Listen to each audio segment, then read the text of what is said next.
Mesdames, Messieurs, bonjour, bienvenue aux informations. Élection présidentielle du 28 juin, le matériel électoral est déjà disponible et a été réceptionné hier par le secrétaire général du ministère en charge de l'administration territoriale. C'était à la Direction nationale des douanes. Ce matériel est composé d'urnes, d'isoloirs et de cartes Nina. Et c'était en présence des représentants de la CENI, de la DEGE et de la presse. Agibou Koulibaly nous fait le compte rendu. Le procès Sésame est enfin arrivé à Bamako. Il s'agit des cartes Nina. Ce sont environ 1 million de cartes Nina qui concernent les électeurs des régions de Kidal, Gao, Tombouctou et 2 celles de la région de Kaï. En plus de ces cartes Nina, le complément des urnes et des isoloirs pour les régions du nord du Mali sont aussi arrivés. L'arrivée de ce lot de cartes signifie pour nous que même ceux qui avaient quelques doutes encore, je pense que ce doute n'est désormais plus permis.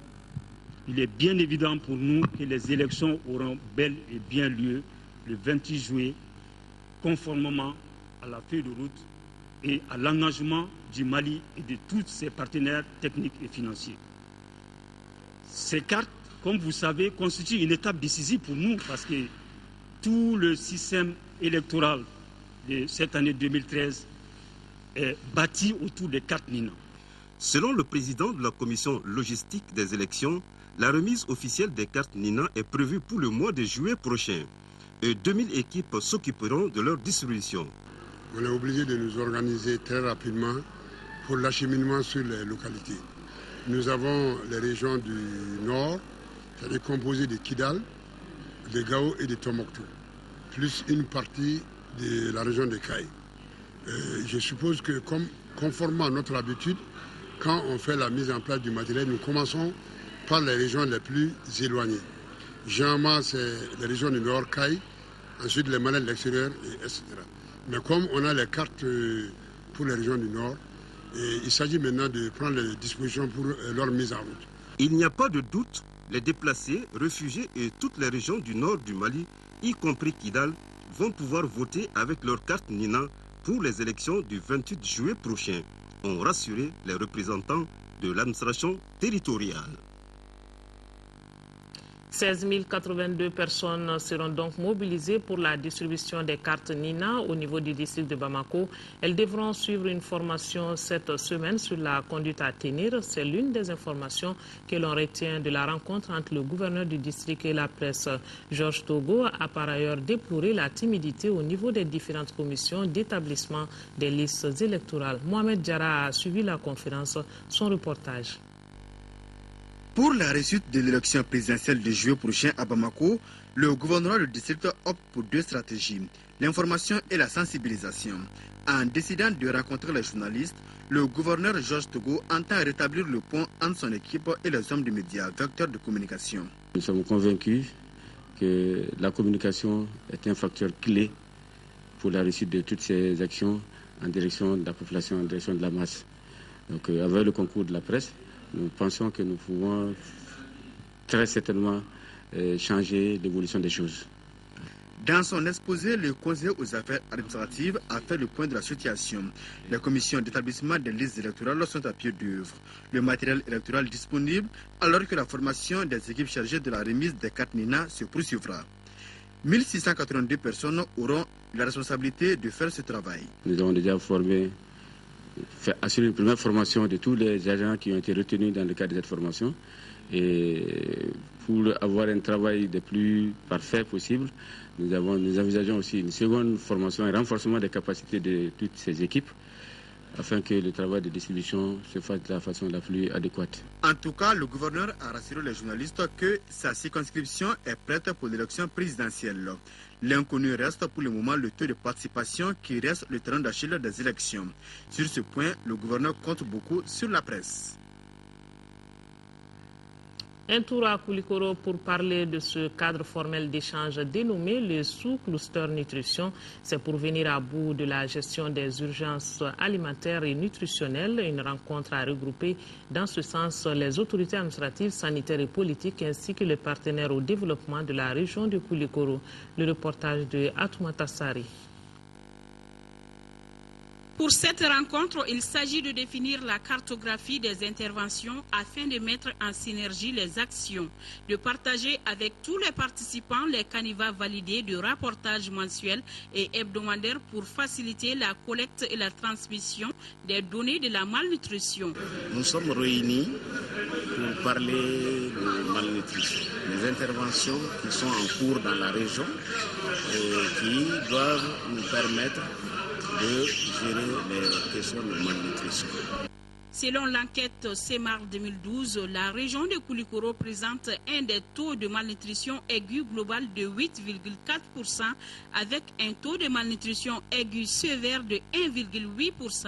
Cette situation peu reluisante s'est améliorée par rapport à 2011 et cela grâce aux efforts des services techniques et l'appui des partenaires techniques et financiers en nutrition. On a créé des clusters pour mettre les partenaires ensemble qui travaillent dans le même domaine, et nous, particulièrement en nutrition, c'est pour que nos efforts, nos énergies soient mises ensemble pour arriver aux objectifs. Parmi les participants à cette rencontre, on peut noter la présence de la conseillère de l'UNICEF pour la survie de l'enfant. Et nous restons en deuxième région où les épreuves du baccalauréat session de juin 2013 ont démarré hier. Ils sont au total 1806 candidats inscrits cette année au compte de l'Académie d'enseignement de Koulikoro. Pour constater le déroulement des épreuves, les autorités administratives et politiques et les responsables scolaires ont fait le tour des 2 centres de la commune de Koulikoro. Les précisions avec Ousmane Koïta.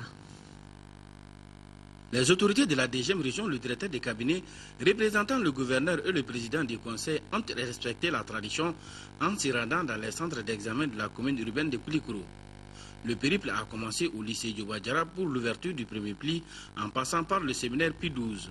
Au compte de l'Académie d'enseignement de Koulikoro, 1806 candidats sont inscrits à cette session de juin 2013. La commune urbaine de Koulikoro compte 1030 candidats.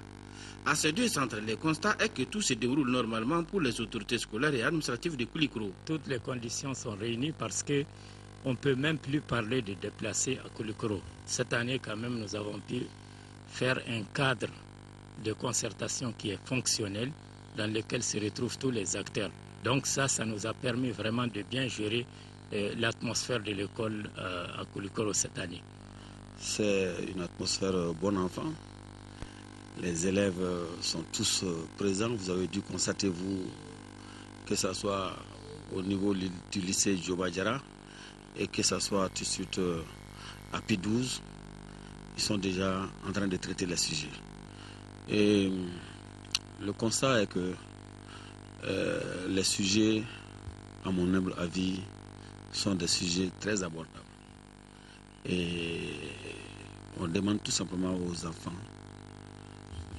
d'être calmes et sereins et ne pas s'affoler.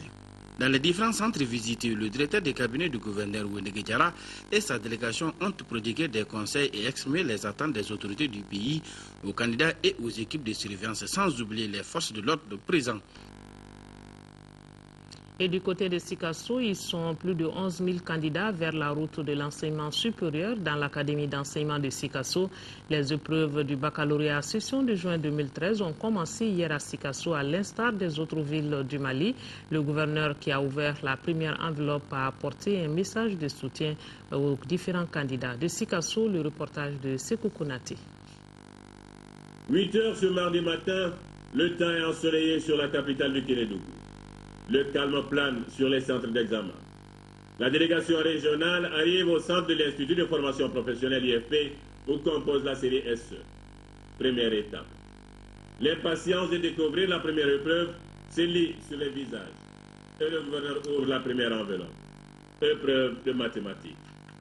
Le coup d'envoi est donc donné pour 4 heures d'horloge. Cap est ensuite mis sur le lycée d'Angui Maïga où compose la série SE. Le complexe scolaire Salama, où compose la série LL, le lycée Monseigneur Didier de Monclos pour la série SH, qui compte le plus grand nombre de candidats. L'organisation est à la hauteur des attentes. Je dirais que l'examen a bien démarré. Les surveillants sont venus à temps. Les candidats se sont mis en place à temps également. Donc il n'y a pratiquement pas eu d'incident. Pour cette session 2013, Ils sont 11 429 candidats dans 22 centres, 8 685 réguliers, 2 782 candidats libres. Et le bon déroulement de l'année scolaire augure de bons résultats. C'est un léger bon espoir, vraiment, parce que les gens ont travaillé, le temps réel d'apprentissage a été utilisé, il y a eu moins de perturbations. Et vous avez vu dans les salles la présence, il y a peu d'absents. Et le gouverneur des régions, tout en saluant le niveau d'organisation, d'apporter ce message aux candidats. Tout ce que nous pouvons demander, c'est de demander aux enfants de bien travailler.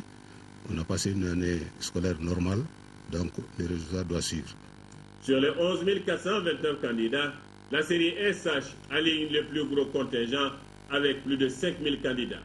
Suivi l'ASE et la série MTGC ferme la marche avec seulement 40 candidats. En 5e région, les autorités administratives et politiques se disent satisfaites de l'organisation du baccalauréat. Cette année, ils sont 3 902 candidats répartis entre 4 centres à affronter ces épreuves. L'examen dure 4 jours et déjà certains candidats trouvent les sujets abordables. Le point avec Moustapha Doumbia. C'est au lycée Hamadou Ndiko de Sévaré que le chef de l'exécutif régional a procédé à l'ouverture de la première enveloppe contenant les sujets de philosophie du baccalauréat malien session de juin 2013. Nous sommes très satisfaits des dispositions prises pour l'organisation de l'examen du baccalauréat aujourd'hui. Nous avons invité les enfants à travailler honnêtement et à éviter de glisser vers tout comportement pouvant être assimilés à la fraude.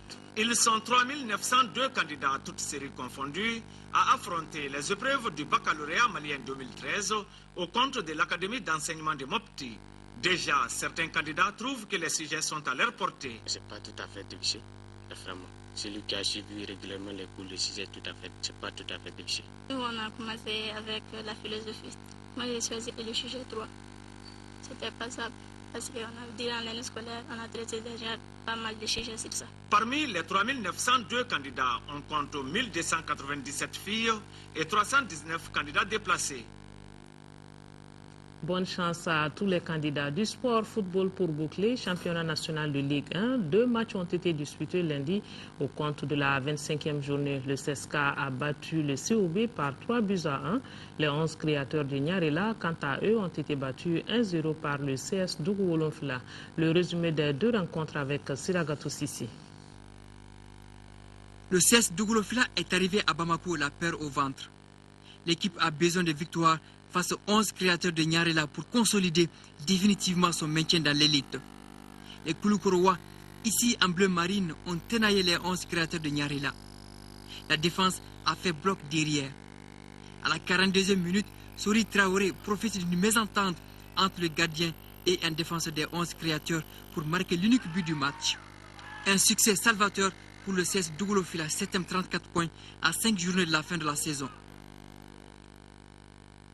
Les 11 créateurs de Nyarela, 5e 39 points, traversent actuellement une mauvaise passe. Comme au match aller, le CS Dougou-Wolonfila a pris le meilleur 1-0 sur les 11 créateurs de Nyarela.